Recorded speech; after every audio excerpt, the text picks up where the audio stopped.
1절부터 7절까지 1절부터 7절까지의 말씀인데요. 자, 우리 7절의 말씀이기 때문에 그냥 한 목소리로 우리가 함께 말씀을 읽어보도록 하겠습니다. 한 목소리로 읽습니다. 내가 또 말하노니 유업을 이을 자가 모든 것의 주인이나 어렸을 동안에는 종과 다름이 없어서 그 아버지가 정한 때까지 후견인과 청지기 아래에 있나니 이와 같이 우리도 어렸을 때에 이 세상의 초등학문 아래에 있어서 종노릇 하였더니 때가 참에 하나님이 그 아들을 보내사 여자에게서 나게 하시고 율법 아래에 나게 하신 것은 율법 아래에 있는 자들을 속량하시고 우리로 아들의 명분을 얻게 하려 하심이라. 너희가 아들이므로 하나님이 그 아들의 영을 우리 마음 가운데 보내사 아빠 아버지라 부르게 하셨느니라. 그러므로 내가 이후로는 종이 아니요 아들이니 아들이면 하나님의 말미암아 유업을 받을 자니라. 아멘. 아멘. 네, 갈라디아서 우리 고난 주간도 있었고 또 프레이즈 워십도 있었고 다시 한번 이렇게 여러분들과 만나서 갈라디아서의 말씀을 전하는 게 그래도 꽤 오랜 시간이 된 것 같습니다. 12번째 시간인데요. 오늘 말씀은 지금 우리가 읽었던 대로 조금은 좀 어려워요. 쉽게 좀 이것이 이해가 되지 않는 그런 부분들도 있습니다. 또 우리가 또 오랜만에 또 갈라디아서를 묵상하기 때문에 어떤 이야기들이 있었나 이렇게 여러분도 좀 생각이 드실 텐데요. 자, 먼저 우리가 한번 따라해봤으면 좋겠습니다. 한때는 종이었으나 지금은 아들이다. 네. 자, 여기서 말하는 종은 어떤 사람들을 말하고 있는 것일까요? 우리가 계속적으로 갈라디아서에서 말하는 그런 뭐죠? 율법의 메인 사람들을 바로 종이라고 이야기하고 있습니다. 오늘 말씀은 두 부분으로 나눠 볼 수 있는데요. 종의 모습일 때와 하나님의 아들의 모습일 때 이렇게 두 가지로 나눌 수 있습니다. 여러분들은 하나님을 언제 처음 만나셨나요? 언제? 교회를 다녔던 시기 말고요. 진짜 하나님을 뜨겁게 만났을 때, 그때가 언제인가요? 뭐 유년기일 수도 있고요, 청소년기일 수도 있고요, 뭐 청년 그리고 성인이 되어서 뭐 그럴 수 있습니다. 사실 진짜 중요한 것은 시기가 아니라 하나님을 만났다는 겁니다. 하나님을 만났다는 것. 신앙에는 여러 가지 단계가 있어요. 제가 뭐 나중에 한번 우리 구원론 관점으로도 또 신앙의 여러 가지 단계들에 있어서도 한번 말씀을 좀 나누는 시간이 있을 텐데요. 오늘 좀 압축해서 여러분들에게 말씀을 전하고자 합니다. 오늘 본문을 보면 어렸을 동안에, 뭐 어렸을 때라는 이런 문구들을 찾아볼 수 있는데요. 우리가 신앙의 단계를 크게 나눠 본다면 어렸을 때의 신앙은요, 1단계 신앙이라고 볼 수 있어요. 1단계의 신앙. 이게 무슨 말이냐면 처음 하나님을 만나는 그런 신앙을 이야기하는 겁니다. 우리가 흔히 이것을 이렇게 이야기하죠. 첫사랑이다. 첫사랑이다. 이렇게 이야기합니다. 여러분, 하나님을 처음 만나셨을 때 어떠셨습니까? 뭐 말로 할 수 없는 그런 감동들이 있지 않으셨어요? 여러분의 인생에서 막 그런 감동과 뭐 그런 감정들, 뭔가 태어나서 처음 느끼게 되는 거고, 또 말할 수 없는 그런 신비한 체험이자 경험도 분명히 뒷받침되었을 것입니다. 저도 중2 때 그렇게 하나님을 처음 만났던 것 같아요. 뜨겁게. 정말 좋았고 신기했습니다. 저도 이제 뭐 수련회 가서 그렇게 처음 뭔가 이런 신기한 체험도 하고 했는데, 수련회를 다녀온 이후에 저의 귓가에서 이 찬양의 소리가 끊기지가 않았었어요. 누가 이렇게 음원을 틀어놓은 것 같이 이 노래를 계속 이렇게 흘려보내는 것처럼 이 노래 소리가 끊이지 않았습니다. 그래서 제가 그때 한창 저희 아빠에게 드럼을 배웠었을 때입니다. 처음으로 중학교 2학년 때 배웠었어요. 그래서 수련회 가는데 그 드럼 치는 사람이 왜 이렇게 멋있는지 모르겠어요. 악보도 그릴 줄 모르죠. 근데 드럼을 저 사람처럼 너무 치고 싶은 거예요. 정말 무식하게요. 이 종이 같은 데에다가 거기 나눠주잖아요. 메모지에다가 동그라미 그려서 탐 1, 드럼 1, 북 2, 3 이렇게 해가지고요. 뭐 악보도 그릴 줄 모르니까 막 그 사람이 막 이렇게 치잖아요. 그럼 1번 북을 치면 1, 2, 3 막 이렇게 해가지고 저만 알아볼 수 있는 그런 기이한 무슨 형상 문자 같은 막 그런 걸로 막 악보를 적어오고 막 그랬습니다. 집에 돌아왔는데 막 그런 찬양의 소리가 끊기지 않고 계속적으로 맴도는 거예요. 그래서 오히려 그렇게 적었던 악보들이 있잖아요. 그 악보가 제가 오히려 그 들려오는 그 찬양 소리에 드럼 소리가 막 들리기 시작하면서 오히려 그 소리를 제가 앞에 있지도 않는데 아무것도 안 들리는데 저는 들리잖아요. 그거를 받아 쓸 수 있을 정도로 그 찬양이 어떤 찬양인지도 다 진짜 제가 아마 멜로디를 적을 수 있었던 사람이었다면 그 당시 아마 다 기보를 했을 겁니다. 그 정도로 너무나도 선명하게 들렸었어요. 우리 부모님은 뭐 여기 계신지 모르겠지만 제가 말씀을 드리면 제가 그때 물어봤었어요. 기억하실지 모르겠지만 자꾸 음악 소리가 들린다고. 누가 좀 틀어놓은 거 아니냐고. 그때 저를 이상한 눈으로 쳐다보셨던 그런 때가 있었습니다. 네. 우리가 하나님을 처음 만났던 시기는요. 이때는 신앙의 1단계라. 신앙의 1단계. 그런데 이 1단계는요. 굉장히 뜨거운 신앙을 체험합니다. 하나님 처음 만났으니까 첫상을 만나서 얼마나 이게 좋아요. 얼마나 좋아요. 근데 한편으로는요. 굉장히 불안한 상태예요. 굉장히 불안합니다.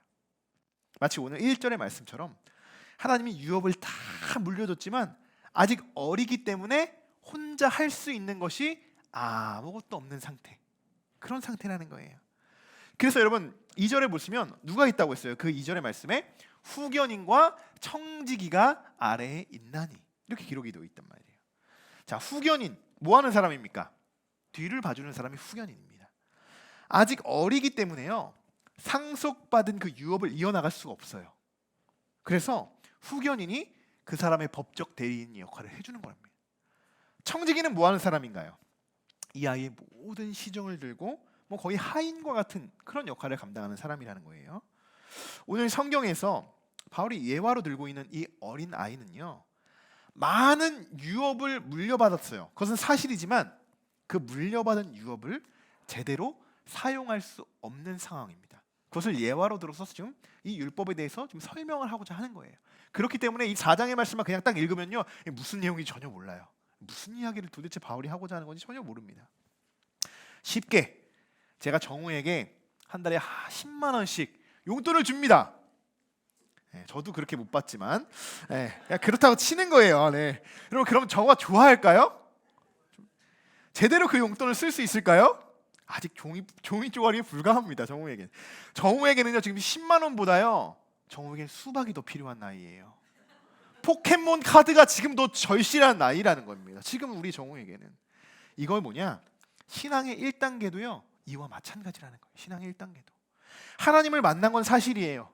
그러나 아직 하나님과의 교제 방법을 잘 모릅니다. 미숙해요. 여러분 분명 우리 안에 이런 분들이 계실 수 있어요. 또한 신앙의 횟수가 오래됐다고 여러분 그것이 좋은 신앙이다. 여러분 이렇게 말할 수 있을까요? 그렇게 말할 수 없을 거예요. 내가 오랫동안 신앙생활을 했음에도 불구하고요. 아직까지도요. 하나님과의 교제 방법을 찾지 못하신 분들도 계실 수 있다는 겁니다. 많은 크리스찬들이 그래요. 오랜 세월 동안 신앙생활을 했었어요. 정말 제대로 된 신앙생활을 하고 있는 자들은 정말 찾기가 쉽지 않아요. 소수라는 겁니다. 여러분들은 정말 그 소수의 한 명이실 줄 믿습니다. 여러분 그런 분들이 바로 신앙의 1단계들을 거치는 자들입니다. 그런 분들이 첫사랑이라는 것은요 굉장히 뜨거운 사랑이기도 하지만 서투른 사랑입니다. 굉장히 서툴어요. 첫사랑 이제 사랑을 시작했는데 어떻게 사랑하는 방법을 알겠어요? 어떻게 서로가 압니까? 하지만 순수함은 굉장하죠. 그 순수함 자체는요 어느 것보다도 순수해요. 자, 이런 첫사랑의 상태가 언제까지 지속될까요? 반대로 말하면 언제 그 첫사랑이 식게 될까요? 이것도 뭐 심리학이 수치적으로 나와 있어요. 한 연인들이 만나서 이제 결혼을 하고 그 콩깍지가 벗겨지는 시기가 여러분 언제인지 아십니까? 불과 6개월입니다. 6개월 안에 그 사랑의 콩깍지가 벗겨진다고 해요. 저는 아닙니다. 네, 저는 아닙니다. 네. 자, 여러분 2절의 말씀을 우리가 다시 한번 보면요. 이렇게 쓰여 있어요. 그 아버지가 정한 때까지. 이렇게 쓰여 있죠. 사실 정한 때까지 사실 우리는 정확한 그 시기를요 알 수 없는 거예요. 알 수 없어요. 모릅니다. 그런데 우리의 삶 속에서 우리의 경험으로 한번 그 시기를 한번 찾아보자는 거죠.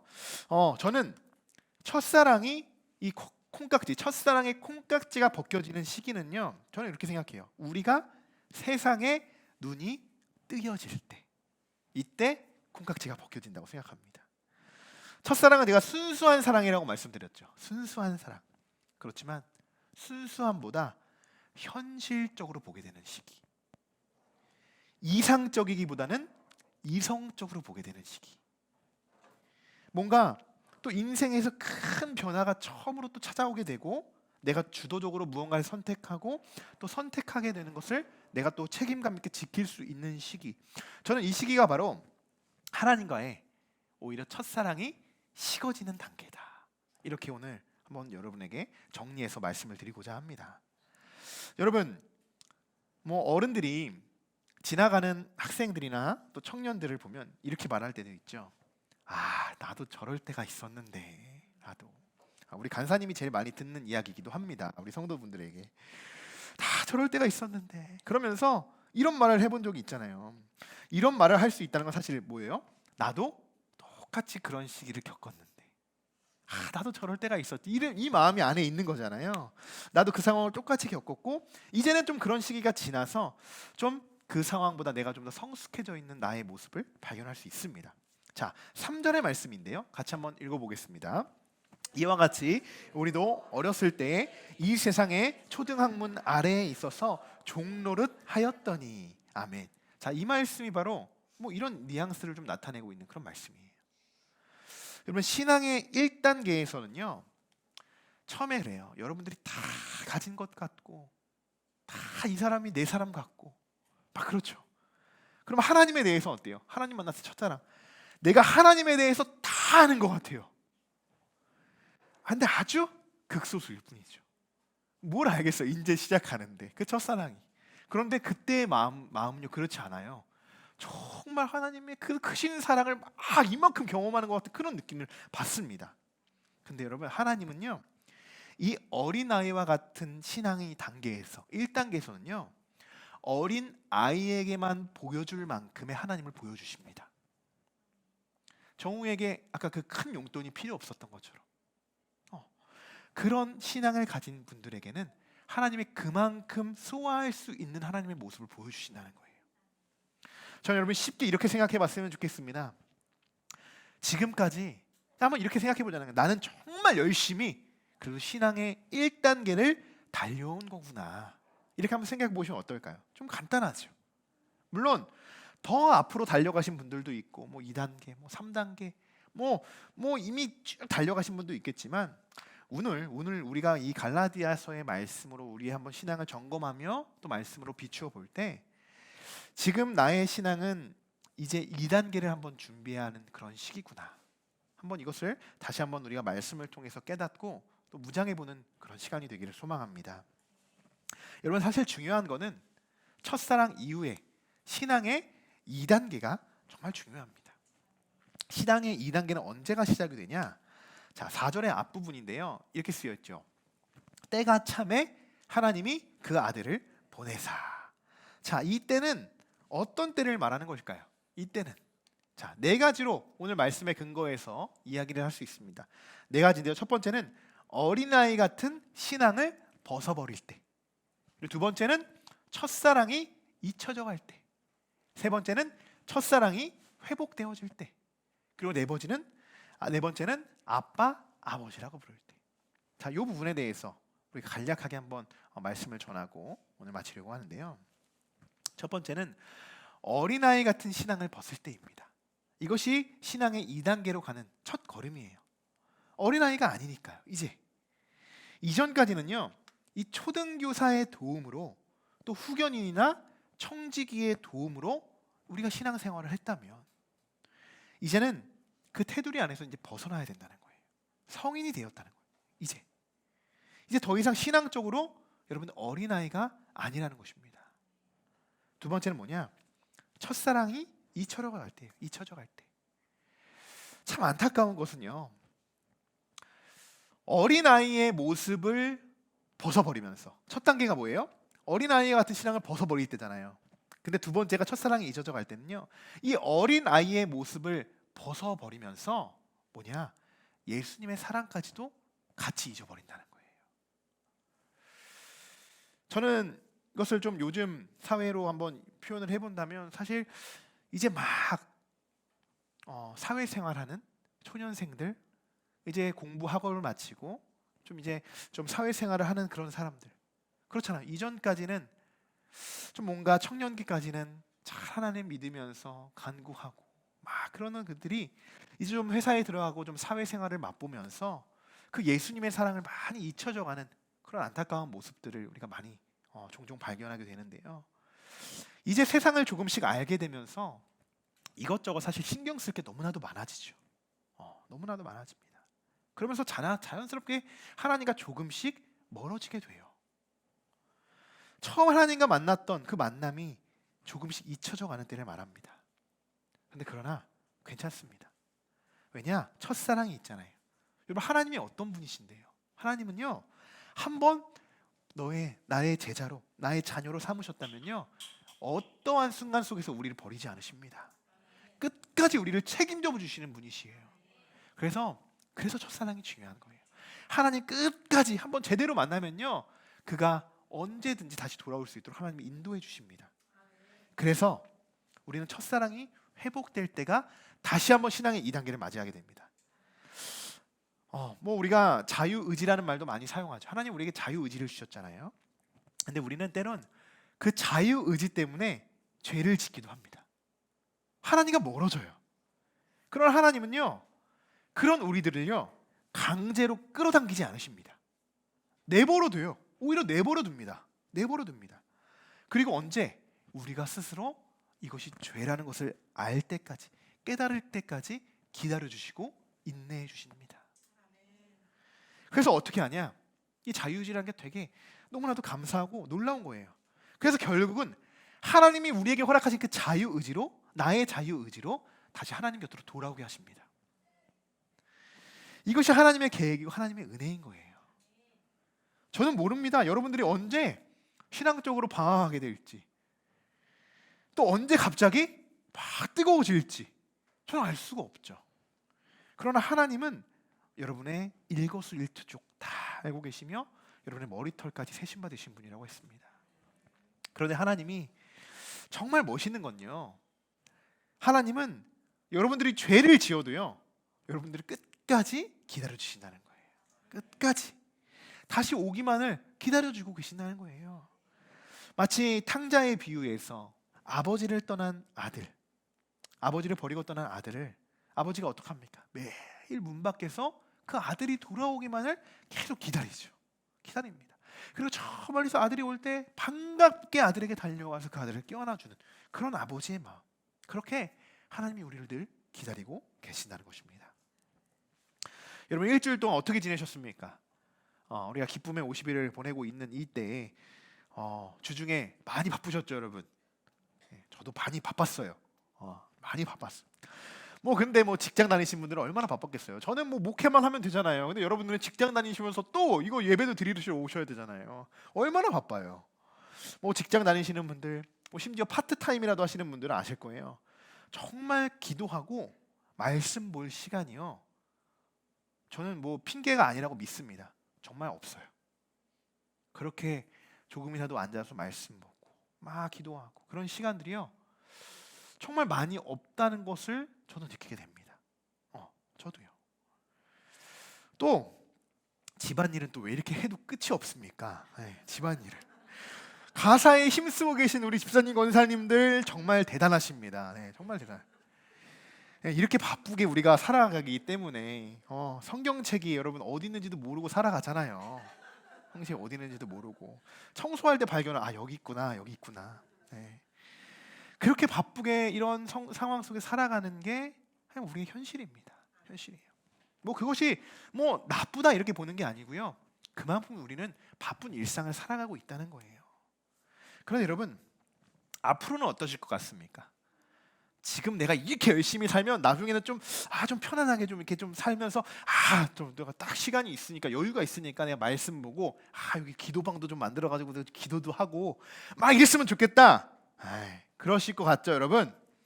10년 전, 불과 20년 전 한번 생각해 보십시오.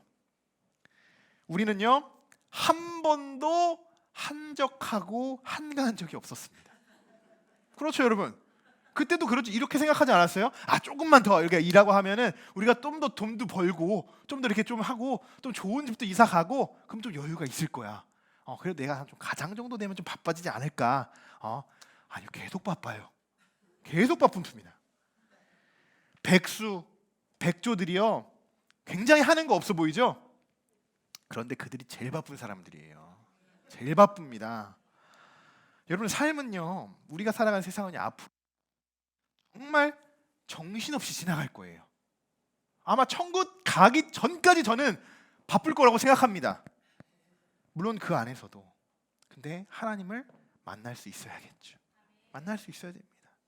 그런데 그것을 저는 여러분들에게 제가 여러분도 이제 저를 1년 넘게 보셔서 아시겠지만 저는 주입식도 아니고요. 막 강하게 여러분들에게 막 권면하는 그런 스타일도 아닙니다. 여러분도 아실 때예요. 왜냐? 저는 그래요. 하나님의 때가 있다는 걸 압니다. 저는. 그래서 저는 늘 우리 성도들을 기도할 때 그 때를 위해서 기도해요. 그 때를. 저는 분명 제가 그렇게 만났던 하나님이어서 그런 것 같아요. 하나님이 저를 딱 그 정확한 시기와 타이밍에 정말 적절하게 그리고 내가 생각하는 것 그 이상으로 하나님의 때에 모든 것을 채워주시고 역사하시고 흘러가게 하십니다. 그런데 저만 그럴까요? 우리 성도분들도 그렇겠죠. 그러니까 저희는 기도할 때 그렇습니다. 분명 하나님의 때가 있을 거야. 우리 성도들이 지금도 놀라워요. 저는 우리 이 기도의 자리에도 이렇게 많은 분들이 함께 예배드릴 수 있으니까 정말 놀랐거든요. 근데 하나님의 때에 이렇게 채워주시는 거예요. 하나님의 때에.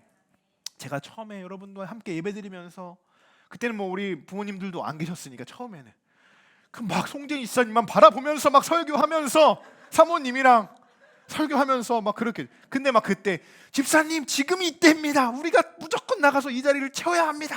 그랬으면 어떻게 했을까요? 송재인 집사님 도망가셨을지도 몰라요. 근데 우리가 늘 기도하죠. 우리가 어떻게 기도합니까? 그 때를 위해서 기도하잖아요. 하나님 우리 12가정 채워주십시오. 채워주십시오. 그리고 그냥 기도하는 거예요. 그럼 하나님이 그 때를 자연스럽게 채워주는 거예요. 우리가 그것을 1년 차에 경험했잖아요.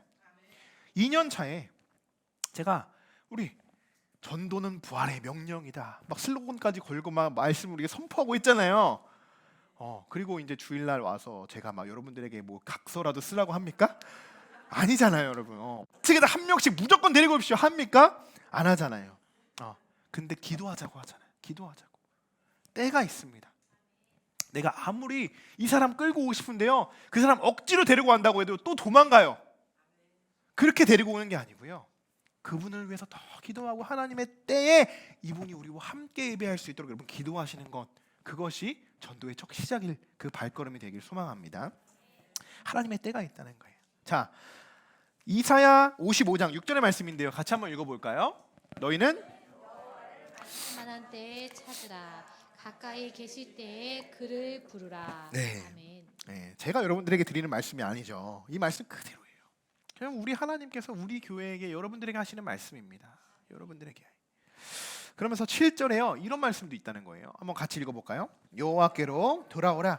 그리하면 그가 긍휼히 여기시리라. 우리 하나님께로 돌아오라. 그가 너그럽게 용서하시리라. 아멘. 자, 첫사랑을 회복한다는 것은 그가 내가 지은 수많은 죄들이 있잖아요. 그 죄들을 다 하나님께 고백하고 자백하면서 하나님께 돌아오는 거예요. 그것이 첫사랑을 회복하는 방법입니다. 그럼 하나님이 어떻게 한다고요? 그가 너그럽게 용서하시리라. 그가 너그럽게 용서하시리라. 여러분, 지금 이 순간에도 하나님은 기다리고 계십니다. 여러분들이 기다리고 계십니다. 하나님께 돌아가시기 바랍니다. 돌아가는 방법은 여러 가지가 있어요. 여러 가지가 있을 수 있어요. 내가 지금 기도하지 못하고 있다면 기도함으로 돌아가면 됩니다.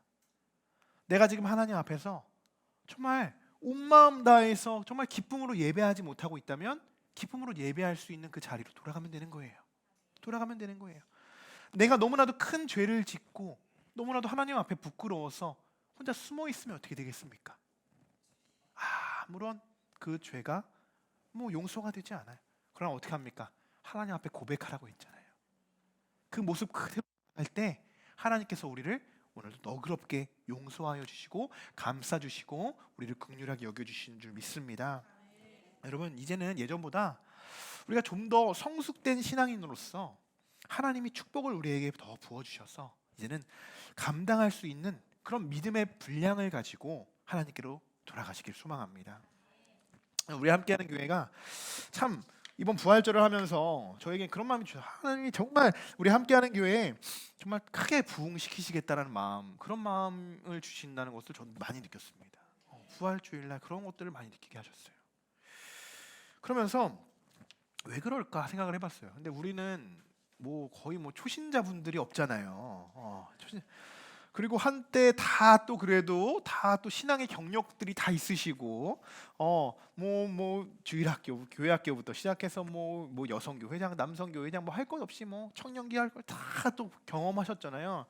그런 어벤져스 팀이 모인 교회가 우리 함께하는 교회가 아닐까 이렇게 생각이 되어졌습니다. 그러면 지금까지의 그 많은 경험들을 가지고 이곳에서 우리가 정말 합력하여 선을 이룬다면 이전에 우리가 했던 그 신앙보다 한 단계 더욱 성장할 수 있는 그런 발판이 되는 교회가 우리 교회가 되어야겠다. 저는 그런 마음이 들었습니다. 그래서 우리 함께하는 교회에 오시고 예배하는 우리 성도분들은요, 이곳에 오면, 함께하는 교회에 오면 이전과 다르게 그 신앙이 성장되어지는 그런 모습들이 우리가 정말 우리의 눈으로도 느껴지고 그분 스스로도 느껴지는 그러한 교회로 앞으로 성장되기를 소망합니다. 그러려면 우리도 이제 더욱더 성장해 나가야겠죠. 자, 하나님께로 여러분, 정말 하나님이 우리에게 믿음의 분량을 주시는 거예요. 이미 주셨다고 저는 믿습니다. 그 분량을 가지고 하나님께로 돌아가셔서 우리가 정말 뜨겁게 신앙의 단계를 나아갔으면 좋겠습니다. 자, 네 번째는 아빠, 아버지라고 부를 때입니다.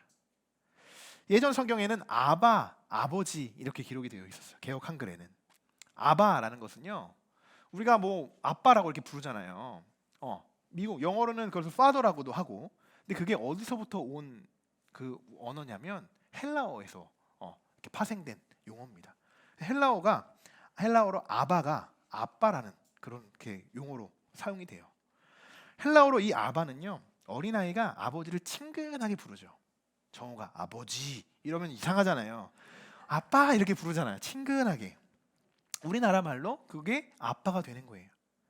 자, 오늘 말씀에 아빠, 아버지 이렇게 두 번 부르고 있단 말이에요. 연속해서.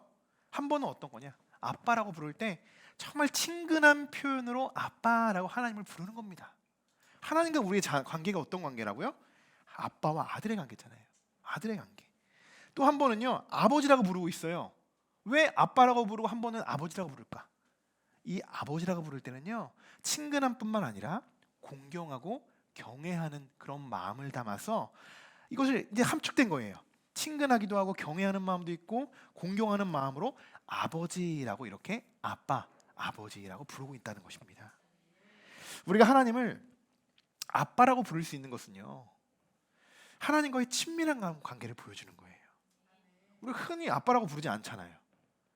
하나님과의 관계가 우리가 아빠라고 부를 수 있는 것은 우리의 관계가 회복되어 있다는 겁니다. 자, 5절부터 7절까지 말씀 한번 같이 읽어보겠습니다. 율법 아래에 있는 자들을 속량하시고 우리로 아들의 명분을 얻게 하려 하심이라. 너희가 아들이므로 하나님이 그 아들의 영을 우리 마음 가운데 보내사 아빠 아버지라 부르게 하셨느니라.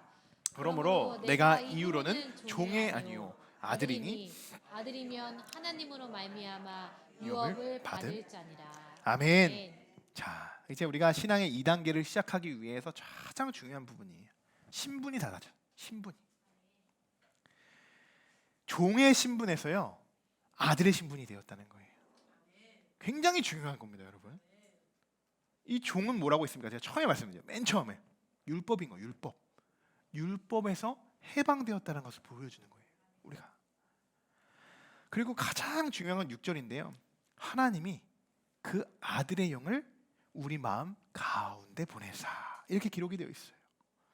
하나님의 아들, 그 예수 그리스도의 영을요 우리 마음 중심에 보내주셨다는 거예요. 지난 갈라디아서 말씀에서도 우리가 나눴었는데 우리가 세례를 받음으로 우리가 무슨 옷을 입었다고 했습니까? 세례를 받음으로 그리스도의 옷을 입었다 이렇게 말씀을 드렸죠. 오늘은 그리스도의 옷을 입은 우리들의 이제 마음속에, 우리가 지난 시간에는 옷을 입었다면 이번엔 마음속에 하나님의 아들 이 예수 그리스도의 영을 우리 마음 중심에 보내주셨다는 것입니다. 이제 여러분 우리는 우리 마음속은 그리스도의 영으로 가득 찼고 우리의 겉옷은 그리스도의 옷으로 우리가 덧입혀졌습니다. 이제 여러분의 몸과 마음은 모두 그리스도의 형상으로 여러분 변화가 된 것입니다. 이것을 무엇이라 오늘 말하냐? 하나님의 아들의 명분을 우리가 얻게 된 것이다 라고 이렇게 기록이 되어 있다는 거예요. 하나님의 아들이라는 이 명분을 받는다는 건 굉장한 겁니다. 여러분 겉옷만 입었다고 되는 게 아니에요. 지난 시간에 그 거룩한 옷만 입었다고 되는 게 아니고요, 그 마음 중심에도 하나님의 영이 함께 있을 때 이 육과 이 영과 이 모든 것이 다 갖춰져 있을 때 하나님의 아들의 명분을 얻게 되는 것입니다. 신앙의 2단계를 시작한다는 것은 여러분의 신분이 종에서 아들로 이제 변화될 때를 말하는 것이고, 여러분이 하나님을 아빠, 아버지라고 부를 수 있을 때를 말하는 것입니다. 자, 이제 말씀을 정리할 텐데요. 우리는 한때는 종이었습니다. 분명히 종이었어요. 그러나 지금은 여러분 무엇이라고요? 아들이라는 거예요. 하나님의 아들. 종의 신분에서 벗어나고 싶은 모든 성도 여러분, 오늘 이것만 기억하십시오. 아직도 지금 나를 얽매이고 있는 이 율법에 매여 있다면 여러분들에게는 더 이상 신앙의 발전은 없을 겁니다. 율법에 매여 있으면 더 이상의 신앙의 발전은 없어요. 하나님을 만났다라도 계속 여러분들은 신앙의 1단계에서 멈춰버릴 겁니다. 신앙의 1단계 분명 하나님 만난 상태예요. 근데 그걸로 족할 수 없어요. 그걸로 만족하실 겁니까? 첫사랑은 어떤 사랑이라고 했죠? 굉장히 불안한 상태입니다. 우리가 신앙적으로 정말 어렵고 힘들 때, 쓰러졌을 때, 그때 필요한 것이요 첫사랑인 거예요. 첫사랑은 우리의 신앙생활에 있어서요 촉매제 역할을 합니다. 첫사랑으로만 우리가 신앙생활을 하는 것이 아니에요.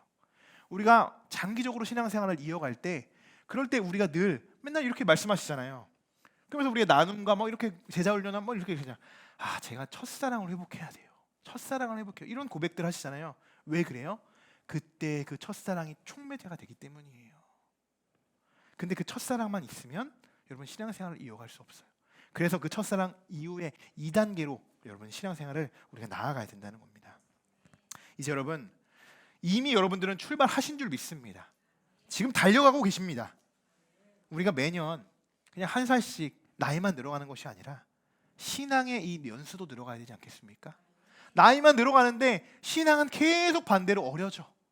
그러면 어떻게 되겠습니까? 여러분 우리가 오늘 말씀을 통하여 그렇게 믿고 오늘 결단하시는 분들에게는 하나님께서 정말 그 이전보다 더 큰 축복을 여러분들에게 허락해 주실 것이고, 제가 분명히 말씀드립니다. 정말 큰 성장이 일어날 줄 믿습니다. 하나님이 그렇게 준비시키고 계세요. 큰 성장이 일어날 겁니다.